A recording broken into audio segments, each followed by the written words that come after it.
Deixa eu A gente vive no Brasil, irmão, que é um país assim, realmente não é pra amador não, velho. Isso aqui é um país assim que a gente gosta muito de ser enganado por aparências. A gente gosta muito de ser enganado por falsos heróis. A gente ama isso daqui, né? A gente ama isso daqui. Parece uma tentação inacreditável. Vamos lá. Lula regulamenta a lei, padre Júlio Lancelotti anuncia 1 bilhão de investimentos na população de rua. Estamos tratando das pessoas mais vulneráveis do país. Temos mais de 3 anos de mandato para que possamos consolidar essa política pública, destacou o presidente no lançamento de plano Ruas Visíveis. Vamos lá, em primeiro lugar, né, o PT esteve no poder por quase 16 anos. Né? E nós temos ali um monte de pessoas miseráveis. Então, isso já mostra que é um governo que não tem compromisso nenhum com o que está acontecendo. Agora, o que é essa lei? E isso assim mostra como o brasileiro não tem jeito. A gente adora o jeitinho brasileiro.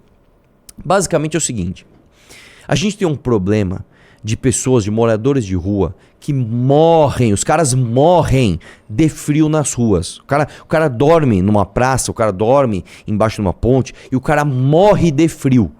Tá? O que se faz, o que a assistência social, que é uma secretaria aqui da prefeitura, que tem orçamento para isso, faz? Pega estas pessoas e coloca para dentro das casas de acolhida. Nas casas de acolhida, essa pessoa vai ter o abrigo da chuva, do vento, vai ter uma cama para deitar, vai acordar, vai tomar um café da manhã, vai ter acesso a psicólogos.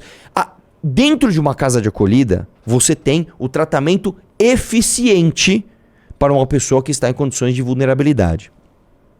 O que acontece? Qual é o desafio? Levar essas pessoas para dentro dessas casas de acolhida. Por quê? Essas casas de acolhida têm regra. Você tem horário para entrar, você tem horário para sair, você tem que tomar banho, você tem que dormir no horário, você tem que comer na hora certa, certo? E muitas dessas pessoas que estão em situação de vulnerabilidade não querem entrar. Um dos grandes entraves, inclusive, é que as pessoas tinham cachorros e algumas casas de acolhida não tinham como abrigar o cachorro dessa pessoa. E essa pessoa fala, eu não vou abandonar meu cachorro, né? As casas de acolhida passaram por reformas nos últimos 10 anos e começaram a contar com canis. Então, até essa preocupação, as casas de acolhida, que são instituições para isso, tá? Eles se modernizaram. O fato é que muitas dessas pessoas não querem entrar. Tá? Ou porque estão bebendo na rua, ou porque não estão a fim de ir, não querem entrar na hora certa, não querem sair na hora certa, e essas pessoas acabam ficando na rua e as pessoas morrem na rua.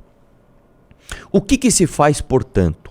Se faz arquitetura de uma forma que desestimule uma pessoa dormir e morar num local inadequado. Se você tem uma ponte, você não pode dormir e morar embaixo de uma ponte. Isso não é bom nem para você que está nessa situação e nem para o resto da cidade, certo? O que o Júlio Lancelotti, de forma absolutamente populista, fez uma época? Ele pegou umas marretas e foi quebrar umas pedras, né? Ele foi vandalizar o patrimônio público, dizendo que aquilo era uma arquitetura hostil. E aí, meu irmão, se criou, né, uma lei que você não pode ter arquitetura hostil. Ou seja, a gente é um país onde você basicamente institucionaliza que o morador de rua tenha conveniências para morar embaixo da ponte. Em vez de você pegar este ser e colocar onde ele vai ser bem tratado, onde é feito para isso, onde tem orçamento para isso, você larga ele dormindo embaixo de uma ponte, certo? Fora isso, você tem um outro erro absolutamente ridículo das prefeituras, principalmente da Prefeitura de São Paulo, que é de concentrar o atendimento social próximo, inclusive, das Cracolândias. Isso é um absurdo. O atendimento de assistência social tem de ser pulverizado, tem de estar onde a pessoa em situação de vulnerabilidade tem mantidas as suas relações afetivas. Seja com seus pais, seja com seus filhos, seja com a sua família, seja com seus professores, com seus amigos. Você tira hoje, o que você faz? Você tira essa pessoa de um bairro periférico, joga ela num bairro central, onde está cheio de traficantes de drogas, inclusive em prédios tombados, tá? Dá uma sopa, um cobertor, esse cara vai usar droga, esse cara vai cometer assaltos, esse cara vai morrer dormindo na rua, tá? Aí vai o Júlio Lancelotti para pagar de bonzinho, porque aí sai na Folha. Né? Ele fala, olha como eu tô dando sopa para as pessoas. Por que não vai fazer isso nos bairros periféricos? Por que faz onde está concentrado do lado da Cracolândia? Por que faz isso onde as ONGs como Craco Resiste atuam e ganham dinheiro público para isso? Hein? Então, o Júlio Lancelotti, que se aproveita da instituição Igreja Católica, que é a instituição que mais tem credibilidade no Brasil, ele se utiliza disso para pagar de benfeitor e faz coisas muito esquisitas que eu nem posso dizer aqui nessa live. Tá? Portanto, a gente tem que olhar para isso com muito cuidado. Só que aí, meu irmão, sai essa notícia, né? Esse absurdo que o padre Júlio Lancelotti, ele é um agente político. A gente tem que lembrar que ele fez lá o L, o Lula livre, o Lula tem que ser solto, foi numa manifestação com cartazes do Hamas, do grupo terrorista Hamas, foi falar que o Estado de Israel era um Estado terrorista. Então ele é um agente político. Ele não é um senhor que está a fim de fazer caridade. Ele é um agente político ligado a ONGs que recebem dinheiro público. Ponha isso na sua cabeça. Aí vai a Mili Lacombe defender ele, tá? Ela pega e fala o seguinte, põe a matéria aí na tela. Por que a batalha do padre Júlio Lancelotti enfurece tantos cristãos? Será que é porque ele se utiliza do nome de uma instituição de credibilidade para ficar fazendo proselitismo político? Mas no meio da matéria ela faz o seguinte, eu quero lembrar quem é a Mili Lacombe, tá? A Mili Lacombe foi aquela idiota que falou besteira do Rogério Ceni e o Rogério Ceni ligou pro programa ao vivo e desmentiu ela. Você tem um vídeo aí? Então vamos pegar o vídeo. Antes da gente mostrar o que ela falou, vamos mostrar quem é ela. Vamos mostrar a credibilidade dessa jornalista do UOL, né? Que assim, infelizmente, né, quando uma pessoa se apresenta como jornalista do UOL, você já tem que ficar com os dois pés atrás. Só que sendo a Mili Lacombe, meu irmão, aí você vê o que é. Né? Vamos lá, vamos ver o que ela falou do Rogério Ceni. Só desmutar. O que eu acho, não tô ouvindo. que ele se adianta terrivelmente nas batidas de pênalti. Eu não acho que seja o Rogério o nome do jogo. O Rogério, pra mim, é um goleiro, um jogador que está acima do bem e do mal. Por causa disso, quando ele falha, ninguém fala que ele falhou. A imprensa não fala que ele falhou. Olhar pro Rogério e deixar de lembrar de quando ele falsificou a assinatura do Arsenal para ser que ele queria aumento no São Paulo. Ele forjou um documento para que o São Paulo desse... um pouco mal contada, né, Emílio? Para você dizer que ele forjou, falsificou... Pois é. Ele foi suspenso, ele foi afastado. Aí nesse terreno eu não entro. Pois é. Eu não entro porque aí é especulação. Eu acho que o discurso dele é muito dissimulado. Ele me lembra o Marcelinho, a mesma coisa. Isso me incomoda muito. Não é especulação, aconteceu. Não, sim, aconteceu uma crise lá qualquer. Teve uma proposta do Arsenal. Eu nunca tinha ouvido falar que ele falsificou a assinatura. Até onde eu sei é isso, ele falsificou a assinatura. Até onde Boa ela tarde, sabe. Rogério. Boa tarde, Cleber. É um prazer estar falando contigo. Eu só quero... Só para esclarecer uma única coisa. Acho assim, que a opinião a respeito de um profissional, logicamente ela pode ser positiva, negativa. Mesmo quando os feitos são bons, você pode encontrar gente que opine de forma negativa. E acho que é um direito, né? Que todos... Só vou pedir para que a senhorita prove o que ela está falando. Que eu falsifiquei uma assinatura perante o São Paulo. Tenho 16 anos de carreira no clube. Eu jamais assinei qualquer documento ou qualquer outra coisa de proposta ou alguma coisa assim. As pessoas vieram oferecer uma proposta para São Paulo. Não tem assinatura minha em lugar nenhum, em canto nenhum absoluto. Mas eu vou gostar que você ache esse documento. Não foi isso que eu falei. Não. Eu não tenho que procurar, porque não foi isso que eu falei. O que eu disse é o seguinte... Você falou, eu estou assistindo o programa, senão eu não estaria ligando. Mas eu vou dar uma... Eu sempre fui honesto. E se eu tenho a história que eu tenho, é porque eu trabalhei para isso. Eu tenho família, minha filha. Eu tenho esposa, tenho filhos que me têm como exemplo.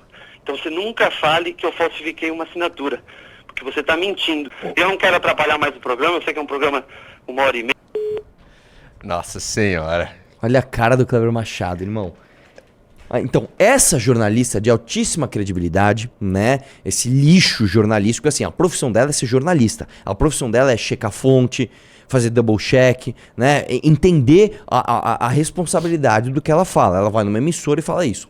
Diz esta mesma senhora o seguinte: por que alguns ditos cristãos, homens de Deus, devotos de Nossa Senhora e defensores da família detestam o Padre Júlio e seu trabalho de amor? Seu trabalho de amor? Que tipo de amor? Hein, Mili Lacombe? Eu tenho aqui algumas evidências do tipo de amor que o Júlio Lancelotti espalha, mas vamos lá. O homem que se dedica a acolher os vulneráveis foi vítima até de uma tosca armação de membros do MBL. Esse movimento que anda de que anda de aos afagos, não sabe nem escrever, que anda de aos afagos com a extrema-direita. Enchem a boca para falar em Deus, mas na primeira oportunidade querem crucificar aquele que está nas ruas protegendo os que a sociedade esqueceu e se mandam para a Ucrânia para fazer turismo sexual. Em primeiro lugar, é o seguinte, a senhora vai ser processada, tá? Porque assim como a senhora fez com o Rogério, a senhora imputou uma falsa acusação de crime para uma pessoa inocente, tá? Não tem turismo sexual coisa nenhuma, em história nenhuma, inclusive o Ministério Público me investigou, a Polícia Federal me investigou e falaram, não tem nada, tem só um áudio babaca. Agora, que história é essa que a gente enche a boca pra falar de Deus? Eu não conheço, tá? Eu, o Renan, o Kim, o Alexandre, o próprio Junito, a gente não vem aqui falar, olha, nós somos cristãos, portanto, somos superiores, portanto, a gente nunca faz isso. A gente nunca faz isso. Eu sou ateu, cara. O que você tá falando? A senhora não tem o mínimo de compromisso pra checar as besteiras que a senhora fala. Porque você pode até dar uma opinião merda, que isso é teu direito, você ser um idiota. Agora, você não pode acusar as pessoas de falso cometimento de crime, tá? Você não pode fazer isso. Volta lá o que ela diz. E ela diz, não, porque o Padre Júlio tem um trabalho de amor, não sei o que lá. Isso é um absurdo. Isso é absurdo. Esse senhor engana muita gente e um dia a casa dele vai cair. Um dia a casa dele vai cair.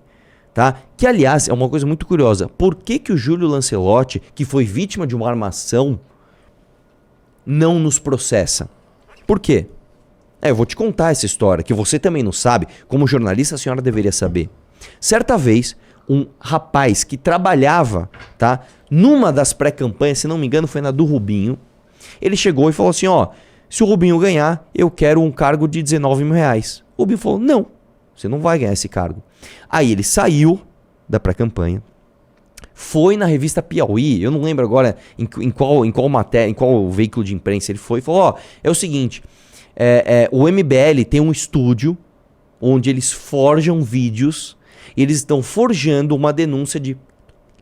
Não pode falar aqui, né? Contra o Padre Júlio Lancelotti, mas é tipo, assim, como se a gente fosse tipo Steven Spielberg, tá ligado? A gente tá fazendo... Aí a matéria ainda pergunta, por que você tá fazendo essa denúncia? Ele ainda diz, olha, porque eu queria um cargo de 19 mil reais e não me deram. Tá, qual a prova que você tem? Não temos prova, só tem o meu relato. Mesmo assim, o veículo de imprensa deu a matéria, que ninguém levou a sério. É óbvio que ninguém levou a sério, né? Aí você, como uma jornalista porca que diz como se isso fosse uma verdade absoluta. De novo, se isso é verdade, por que o Júlio Lancelotti não nos processa? Eu sou louco para receber um processo dele, eu sou louco. Eu tenho coisas aqui que eu tô louco para expor e eu não posso expor, porque aí eu tomo processo. Mas se eu tomar o processo por este motivo, aí eu vou ser obrigado a mostrar, ó, pera lá, então tá aqui, ó. Como a gente já tentou fazer. Os materiais que eu tenho, eu fiz perícia com o meu dinheiro. E eu já expus o resultado da perícia. É ele. Eu já fiz a denúncia no Ministério Público, que não andou, não sei por quê, mas tá lá a denúncia. Por que ele não nos processa? Aí vem esse lixo, fala, não, o Júlio Lancelotti é só um bonzinho, que está preocupado com as pessoas de rua. Não é coisa nenhuma. Não é coisa nenhuma. Infelizmente ele ainda engana muita gente. Infelizmente ele ainda engana muita gente. Mas quem, tá ligado? Quem tem o tique e teco em dia, sabe quem é esse senhor. Tem gente nova, tem muita gente que tá acompanhando a gente há pouco tempo, Arthur, não tá ligado esse caso, tá falando, esse aí parece ser caso do pendrive. Cara, não, gente, vocês isso. não conhecem esse caso. Esse caso é o seguinte, eu vou contar pra vocês. Certa vez, eu estava falando de plano diretor. Isso é uma coisa também importante deixar claro. Eu nunca quis brigar com o Júlio Lancelotti. Eu sempre soube que ele é um canalha, que ele é um dissimulado, que ele é um homem falso, que o que ele faz não é boa ação, coisa nenhuma. A gente sempre soube. Tá? Qualquer pessoa que vem dos anos 90 aí, que sabe as histórias dele, né, de chantagem, de dar caminhonete pra um menino que acusou ele de coisas absurdas, enfim, né? Todo mundo sabe quem é. Mas enfim, o que aconteceu? Eu estava falando de plano diretor e como a gente deveria liberar o zoneamento da nossa cidade. Este senhor quis arrumar briga com a gente e começou a falar mal de mim, falando que a gente estava a serviço da especulação imobiliária e não sei o que lá. Eu falei, não, o senhor é um cafetão da miséria que vive, né, inclusive, de pagar de bonzinho porque você precisa que essas pessoas estejam passando fome para o senhor aparecer. Aí ele ficou bravão e tal, e aí num dos grupos de pré-campanha apareceu uma suposta mãe com uma denúncia e me mandou uma série de vídeos.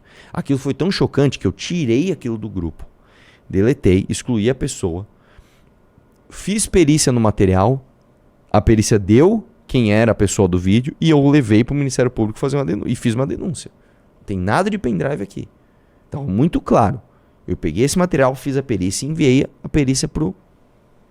E depois, conversando com outros agentes da polícia, da Guarda Civil Metropolitana, eu descobri muitas outras coisas piores. O meu papel é o quê? Fazer vídeo no YouTube, expor essas coisas? Jamais. Jamais. Eu tenho responsabilidade com as coisas que eu exponho no YouTube. Não. Eu levei para o Ministério Público. Isso é caso da Justiça. Isso é caso da Justiça. Isso é muito pesado para a gente ficar fazendo vídeo sobre isso. Tá bom? Enfim, vamos lá.